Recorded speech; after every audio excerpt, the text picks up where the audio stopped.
got some big breaking news for everybody. We're getting reports from NBC that Donald Trump is preparing for his return to Facebook and Twitter. So they explain in this article here that with Facebook in particular, he has to petition to get unbanned. They said that they were going to do a limited ban on him, and they said they'd review his standing after 2 years. Well, apparently that just passed. So now Trump and his campaign are petitioning Facebook. They want a meeting and they want to get back on Facebook. But as you already know, Elon Musk has unbanned Donald Trump. He just hasn't tweeted yet.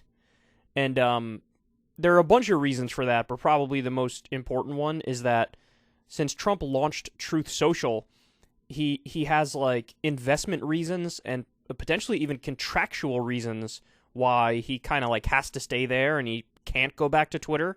But in typical Donald Trump fashion, and as many people have predicted he would do, the big dog can't stay away. He cannot stay away from Twitter, so he's preparing for his return to Twitter. Let me give you some more of this article here.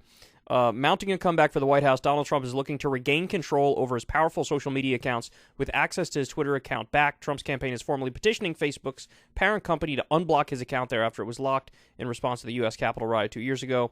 So they go on to basically explain exactly what I just told you. Facebook and Twitter banned Trump a day after a mob of his supporters, many of whom have admitted in federal court that they were whipped up by his lies of a stolen election, stormed the Capitol and interfered with Congress as it was counting the electoral votes to certify Joe Biden's 2020 presidential victory. Facebook ultimately decided to institute a limited ban on Trump that would come up for review after 2 years, starting January 7th of this year. Then they talk about, well, Elon Musk took over Twitter, so basically all this stuff is stuff I already told you. So, look, we've discussed the bans before, but from like a principled perspective, yeah, if you have like the Ayatollahs allowed on Twitter, if you have Taliban operatives allowed on Twitter, it is very hard to make the case that, you know, Trump should still be off Twitter or off, honestly, any social media. So, yeah, as a matter of principle, I get it, right? Like, he should be allowed on, as much as it pains me to say. But I will also admit that, like, man, it's a hell of a lot more relaxing with him off Twitter. It's not as entertaining. It's definitely not as entertaining, but it's certainly more relaxing. Because remember when he was president, you'd wake up one day and he's, like, threatening a war with North Korea, tweeting at 4 a.m. on the toilet.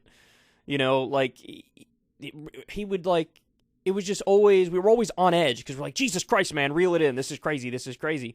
So it's a weird conflict, you know, internally for me, because on the one hand, it's like, I know it's better for the world if he's off these social media accounts. And I know personally I feel better if he's off these social media accounts. But I also know that, you know, you really can't make an argument, at least at this time, that like, yeah, he should still be off, because however bad everything he said and did was, and it was really bad, you can find, like, you know, tens of thousands of people who've said worse, done worse, more clearly violated terms of service. I mean, we learned from the Twitter files that, you know, they knew, like, Twitter top officials knew they were stretching their interpretation of the rules to even ban him in the first place. So again, I get it. Like, at that place and time, there was a reasonable discussion to be had. Like, hey, what's the right course of action? But, you know, ultimately, they did kind of fudge the way it was supposed to work in order to get the desired ends. Anyway, look, I'm burying like the most important part here. We're gonna get bangers like this back, son. I mean, you can't deny he's like probably the greatest tweeter of all time. Maybe behind Chuck Grassley. Chuck Grassley has some bangers. But look at this one. Actually, throughout my life, my two greatest assets have been mental stability and being, like, really smart. Crooked Hillary Clinton also played these cards very hard and, as everyone knows, went down in flames. I went from very successful businessman to top TV star. To President of the United States on my first try. I think that would qualify as not smart, but genius, and a very stable genius at that. Oh, this man is in his 70s. All right, let's get some more. The Coca-Cola Company is not happy with me. That's okay. I'll still keep drinking that garbage. Is all the way back in 2012. By the way, I don't know how many of you remember this, but when Mitt Romney lost the presidential election to Barack Obama in 2012, Trump was on Twitter calling for a revolution and saying the election was rigged, which, if you think about it, yeah, that was sort of an omen. That was a sign of things to come. And obviously he would ramp it way up, when it's him involved. And of course, needless to say, the 2012 election wasn't stolen and the 2020 election wasn't stolen. He's just an absolute psycho. Were there any more here? Oh, yeah, this is one of the greatest. Come on, man. Happy Cinco de Mayo. The best taco bows are made in Trump Tower Grill. I love Hispanics. By the way, highly, highly recommend this account. Is it just called Classic Tweets? I thought it was called, Classic Trump Tweets. Here, let's go back to the top and take a look. Yeah, Classic_Tweets, and it's just all Trump's, funniest bangers over the years.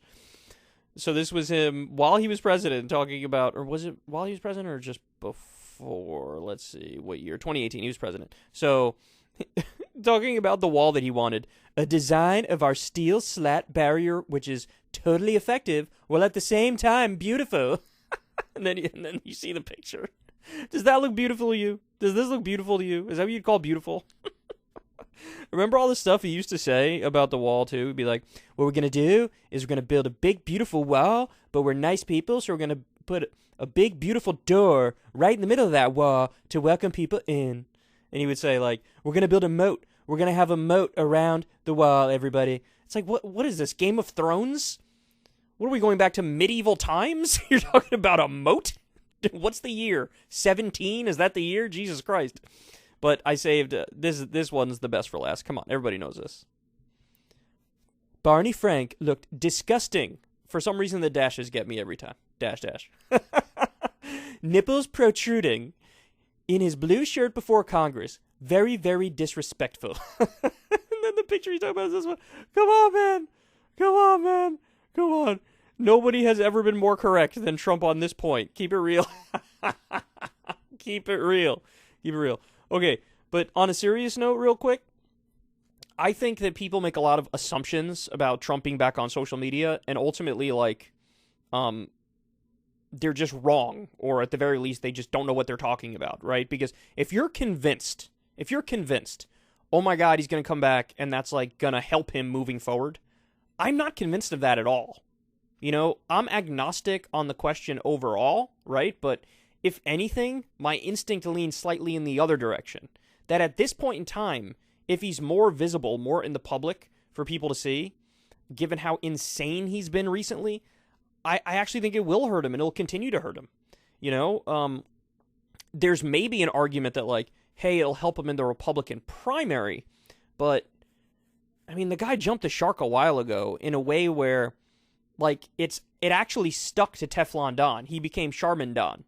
His approval rating is at 30% or 31%. A bunch of polls have showed him super low.